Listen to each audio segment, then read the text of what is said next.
హైదరాబాద్ మాదాపూర్లోని ఖానామేట్ దగ్గర తీవ్ర ఉద్రిక్తత నెలకొంది. అర్ధనారీశ్వర ఆలయం వెలుపల నిర్మించిన షాపుల్ని హైడ్రా కూల్చివేయడంతో ఆలయ సిబ్బంది స్థానికులు అధికారులతో వాగ్వాదానికి దిగారు. మాదాపూర్ ఖానామేట్ సర్వే నెంబర్ 55లో ఈ కూల్చివేతలు జరిగాయి. ఆలయం వెలుపల రోడ్లపై ఉన్న షాపుల్ని హైడ్రా అధికారులు కూల్చివేశారు. ఎలాంటి నోటీసులు ఇవ్వకుండానే కూల్చివేతలు చేపట్టారంటున్న స్థానికులు ఆరోపిస్తున్నారు. స్టేటస్ కో ఉండగా దౌర్జన్యంగా ఎలా కూల్చివేస్తారని ప్రశ్నిస్తున్నారు.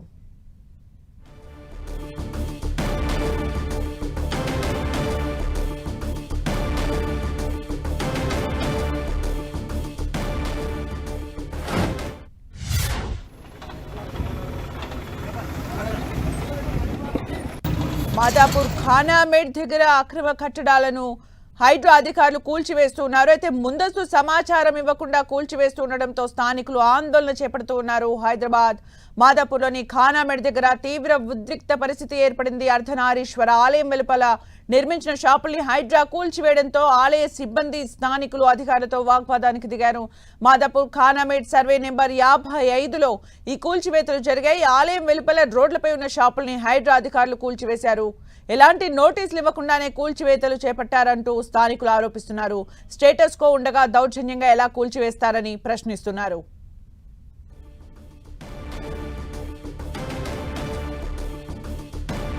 ఇక పూర్తి అప్డేట్స్ మా ప్రతినిధి రాముడు అందిస్తారు. రాముడు,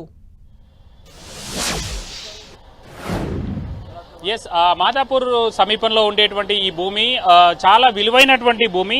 అయితే అక్కడ ఉండేటువంటి నామమాత్రంగా ఏర్పాటు చేసినటువంటి సెట్స్ కానీ కొన్ని పర్మనెంట్గా ఏర్పాటు చేసినటువంటి స్ట్రక్చర్స్ని కానీ పూర్తి స్థాయిలో అధికారులు కూల్చివేశారు. హైడ్రా అధికారులు మనం చూస్తే ఈ ఖానామేట్ విలేజ్కు సంబంధించి చాలా ప్రభుత్వ భూమి ఉంది. అదేవిధంగా హెచ్ఐసికి సంబంధించినటువంటి భూములు, దాంతోపాటు చెరువు చికం భూములు కూడా చాలా ఎక్కువగా ఉన్నాయి. ఇక్కడ దాదాపు 11 ఎకరాలకు సంబంధించినటువంటి భూమి అంతా కూడా కబ్జా అయినటువంటి గుర్తించినటువంటి అధికారులు వాళ్ళకు ఇప్పటికే తెలియజేశారు. దఫాలుగా తెలియజేసిన తర్వాత ఒక్కసారిగా భారీ బందోబస్తుతో వెళ్ళి ఈ రోజు వాటిని కూల్చడం జరిగింది. దీని విలువ కూడా చాలా ఎక్కువగా ఉన్నట్టుగా అధికారులు చెప్తున్నటువంటి పరిస్థితి. దాదాపు 2200 కోట్ల రూపాయల విలువ కలిగినటువంటి ఆస్తిగా చెప్తున్నారు. ఈ ప్రభుత్వానికి సంబంధించినటువంటి చెరువులు అదేవిధంగా పార్కుల విషయంలో గడిచినటువంటి కొద్ది రోజులుగా చాలా యాక్టివ్గా హైడ్రా ఫోకస్ పెట్టింది. మన పండుగలు, ఆ సీజన్ వర్షాలు, అదేవిధంగా పండుగలు అయిపోయిన తర్వాత చాలా ఫోకస్డ్గా పనిచేస్తుంది. వచ్చిన ప్రతి ఫిర్యాదును క్షుణ్ణంగా పరిశీలించి దానికి ఏమైనా టెక్నికల్ ప్రాబ్లమ్స్ ఏమైనా ఉన్నాయా, కోర్టు పరిధిలో అదేమైనా కేసులు ఉన్నాయా అనేటువంటి అంశాలను అన్నింటినీ కనుక్కొని వాటన్నిటిని కూడా కూల్చివేస్తున్నారు.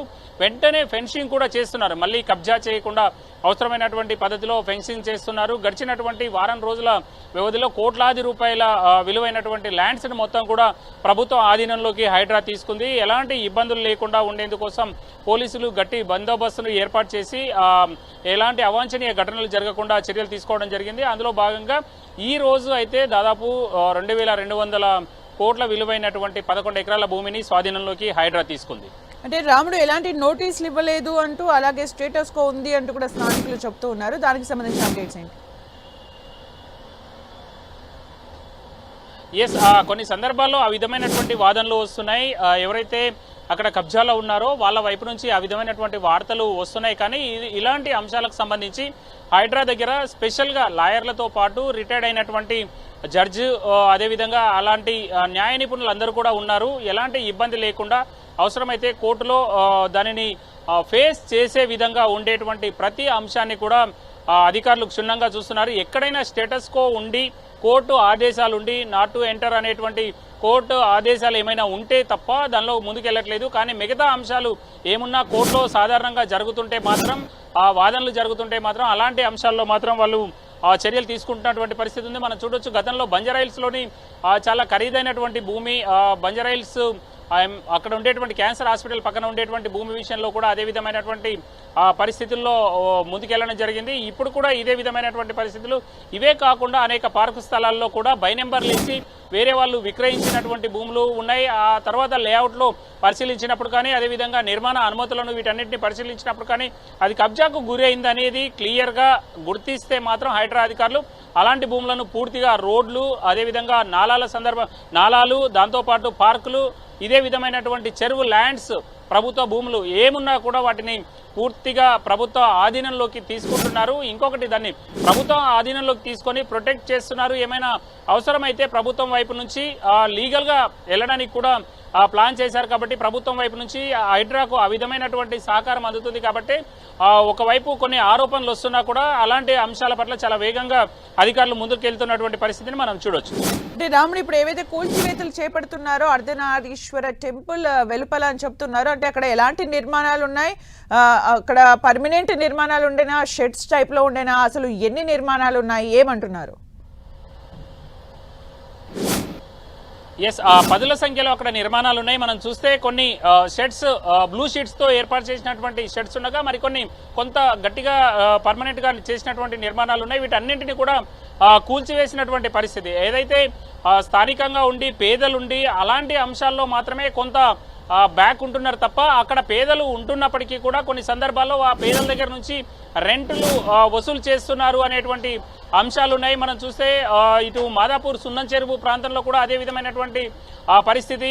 చాలా మంది అక్కడ తమ భూములను ఆక్రమించేసి పేదలను ముందు పెట్టి కబ్జా చేస్తూ కొంతమంది రాజకీయ నాయకులు అదేవిధంగా కొంతమంది దళారులు ఉండి ఈ విధమైనటువంటి చర్యలకు పాల్పడుతున్నారనేది ప్రధానంగా హైడ్రా కమిషనర్ రంగనాథ్ ఆరోపిస్తున్నటువంటి పరిస్థితి ఉంది. అలాంటి అంశాలను క్షేత్రస్థాయిలో ఉండేటువంటి పోలీస్ స్టేషన్ నుంచి డీటెయిల్స్ తీసుకోవడం, ఎవరు దాని వెనకాల ఉన్నారు, నిజంగా పేదలే అక్కడనే ఉన్నారా లేదంటే వేరే వాళ్ళు కబ్జా చేసి వీళ్ళను రెంట్కి ఇచ్చి లేదా తక్కువగా వాళ్ళకు కేవలం షెల్టర్ మాత్రమే ఇచ్చి వాళ్ళను ముందు పెట్టి ఈ భూములను కబ్జా చేయడానికి చూస్తున్నారనేటువంటి అంశాలపైన అన్నింటిపైన కొంత ఫోకస్డ్ గా నిర్ణయం తీసుకున్న తర్వాతనే ఫోకస్డ్ గా వివరాలన్నీ తీసుకున్న తర్వాతనే ఈ విధమైనటువంటి కూల్చివేతలను అయితే చేస్తున్నారు. కొన్ని సందర్భాల్లో మనం చూడొచ్చు, అంటే ఒకేసారి వచ్చినటువంటి హైడ్రా సిబ్బంది కానీ పోలీసులు కానీ మొత్తం ఉన్న పలంగా తమ ఇంట్లో ఉండేటువంటి సామాన్ను కొన్ని సందర్భాల్లో తీసుకొనియకుండా కూడా కూల్చివేతలు చేస్తున్న సందర్భాల్లో వాళ్ళు ఆవేదన వ్యక్తం చేస్తున్నటువంటి పరిస్థితి ఉంది. తమను ఈ విధంగా ఇబ్బందులకు ఎలా గురి చేస్తారని వాళ్ళు ప్రశ్నిస్తున్నటువంటి పరిస్థితి ఉంది. కొన్ని సందర్భాల్లో అయితే వాళ్ళ సామాన్లు అన్నింటినీ హైడ్రా సిబ్బంది పక్కకు పెట్టేసి వెళ్ళిపోవాలని వాళ్ళకు ముందే చెప్తున్నారు. కానీ వెళ్ళిపోయినటువంటి సందర్భంలో వాళ్ళ సామాన్ అంతా కూడా బయట పెట్టేసి ఆ నిర్మాణాలు అన్నింటినీ తాత్కాలికంగా ఏర్పాటు చేసినటువంటి గుడిసెలు కానీ అదేవిధంగా షెడ్స్ కానీ మిగతా నిర్మాణాలను కానీ కూల్చివేస్తున్నటువంటి పరిస్థితి ఉంది. అక్కడ భారీగా బ్లూ షీట్స్ తో ఏర్పాటు చేసినటువంటి షెడ్స్ అయితే మాత్రం మనం ఆ చెరువు పరిసర ప్రాంతాల్లో అంతా కూడా చూడొచ్చు. దాదాపు 11 ఎకరాల పరిధిలో ఆ నిర్మాణాలు జరిగినట్టుగా అధికారులు చెప్తున్నారు. దాని వాల్యూ అయితే 2200 కోట్ల వరకు ఉంటున్నట్టుగా వాళ్ళు అంచనా వేస్తున్నటువంటి పరిస్థితి ఉంది. హైడ్రా. థ్యాంక్ యూ రాముడు ఫర్ ద అప్డేట్స్.